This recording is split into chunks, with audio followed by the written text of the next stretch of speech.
Assalamualaikum warahmatullahi wabarakatuh. Di sini saya ingin mempresentasikan tugas proyek pada pertemuan dengan tema Hakikat Ibadah, Kuliah Ibadah, Akhlak, dan Muamalah Unisa Yogyakarta.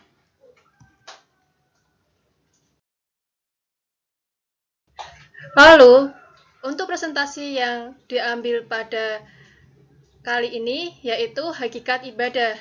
Sebelumnya, perkenalkan, nama saya Adisadzani Putri Nausatiti dengan nomor NIM 22107010007 dan dari Prodi Akuntansi Angkatan 2022.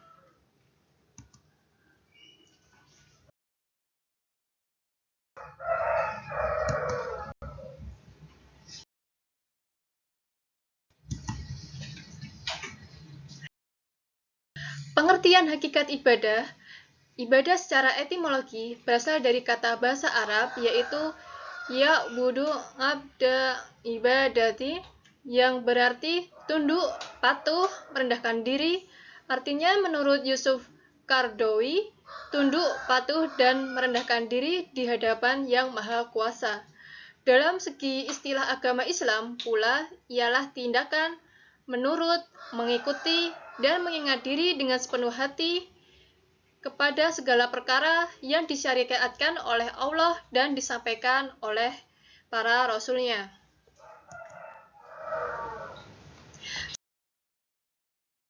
Selanjutnya, pengertian dari hakikat ibadah ialah mengakui keberadaan Allah sebagai Tuhan yang Maha Esa dan mengabdikan diri kepadanya dengan sepenuh hati. Ibadah bukan hanya sekedar melakukan ritual atau upacara keagamaan, tetapi lebih dari itu. Ibadah melibatkan seluruh aspek kehidupan manusia.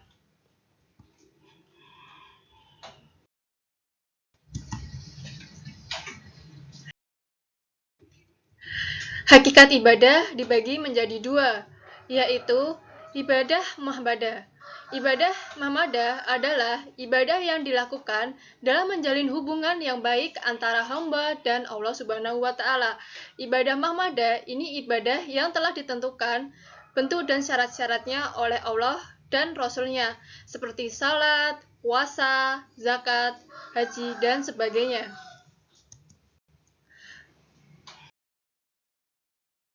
Lalu yang kedua ialah ibadah ghairu mahdah.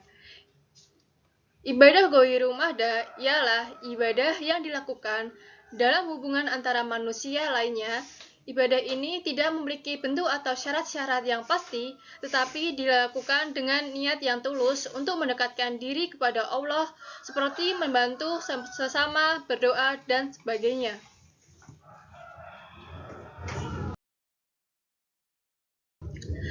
Di sini saya juga menampilkan ciri-ciri dari ibadah mahdah dan ciri-ciri ibadah ghairu mahdah. Ciri-ciri ibadah mahdah sendiri ialah yang pertama, merupakan jenis ibadah sejak asal penetapannya dari dalil syariat. Yang kedua, dikerjakan dengan niat mendapatkan pahala di akhirat. Yang ketiga, tidak dapat dijangkau dengan akal.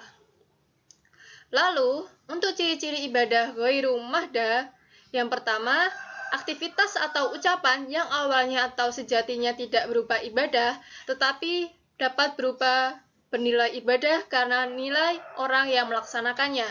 Yang kedua, dikerjakan dengan maksud memenuhi kebutuhan yang tidak bersifat ukhrawi. Yang ketiga, dan yang terakhir ialah aktivitas yang dilakukan dapat dijangkau secara logis.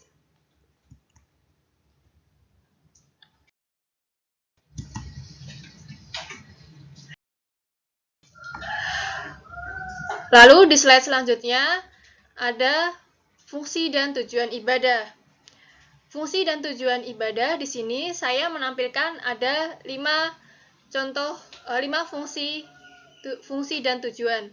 Yang pertama, menyucikan diri dan mendekatkan diri kepada Allah Subhanahu wa Ta'ala. Ibadah membantu untuk membersihkan diri dari dosa dan keburukan dan memperkuat hubungan dengan Allah Subhanahu wa Ta'ala. Yang kedua, meningkatkan kesadaran spiritual dan moral. Ibadah memperkuat kesadaran spiritual dan moral seseorang dan membantu untuk menjaga kesucian hati dan pikiran. Mengembangkan rasa tanggung jawab sosial, ibadah mendorong seseorang untuk berperan aktif dalam masyarakat dan mempromosikan keadilan, perdamaian, dan kebaikan. Yang keempat, meningkatkan kualitas hidup dan kebahagiaan. Ibadah membantu untuk mencapai kedamaian batin dan kebahagiaan dalam hidup dan mengurangi kecemasan dan stres. Yang kelima, membentuk karakter dan kepribadian yang kuat. Ibadah membantu untuk membentuk karakter yang kuat, sabar, dan tangguh, serta mendorong seseorang untuk menjadi lebih kuat, untuk menjadi lebih rendah hati dan berpikiran luas.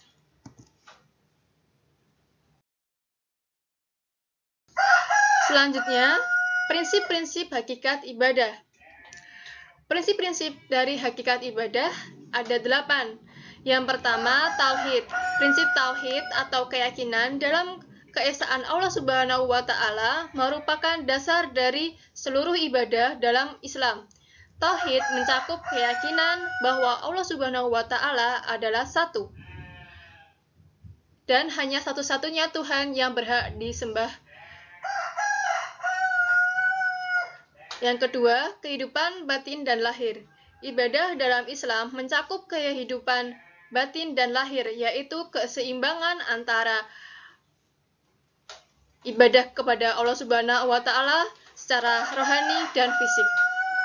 Yang ketiga, ketaatan dan kepatuhan. Ibadah dalam Islam memerlukan ketaatan dan kepatuhan terhadap perintah Allah Subhanahu wa Ta'ala dan Rasul-Nya. Yang keempat, keikhlasan. Ibadah harus dilakukan dengan berikhlasan dan tujuannya untuk mendapatkan keridhaan Allah Subhanahu wa Ta'ala, bukan untuk tujuan pribadi atau dunia semata.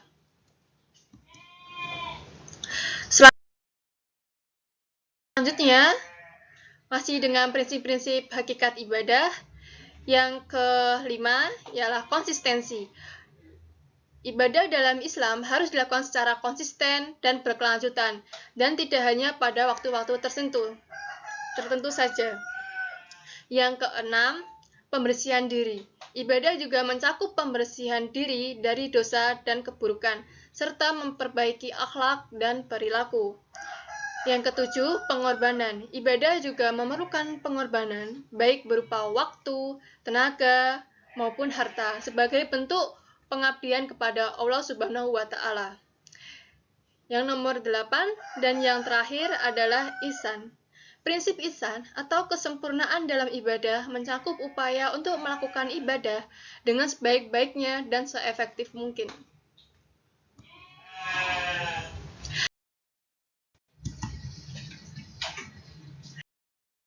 Kesimpulan,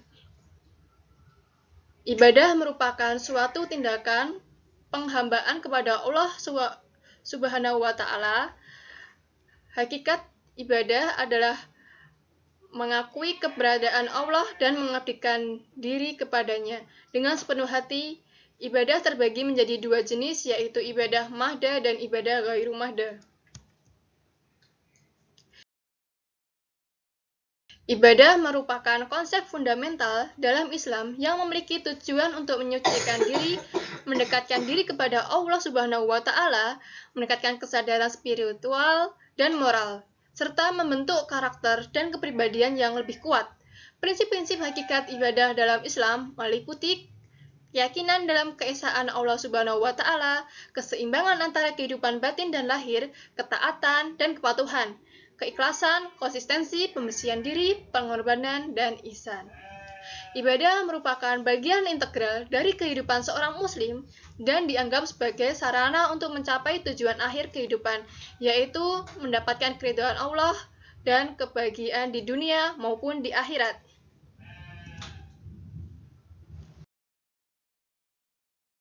Terima kasih. Sekian dari saya. Apabila ada kurang lebihnya mohon maaf. Semoga apa yang dapat saya sampaikan ini memberikan manfaat dan menambah wawasan kita semua. Amin ya robbal alamin. Wassalamualaikum warahmatullahi wabarakatuh.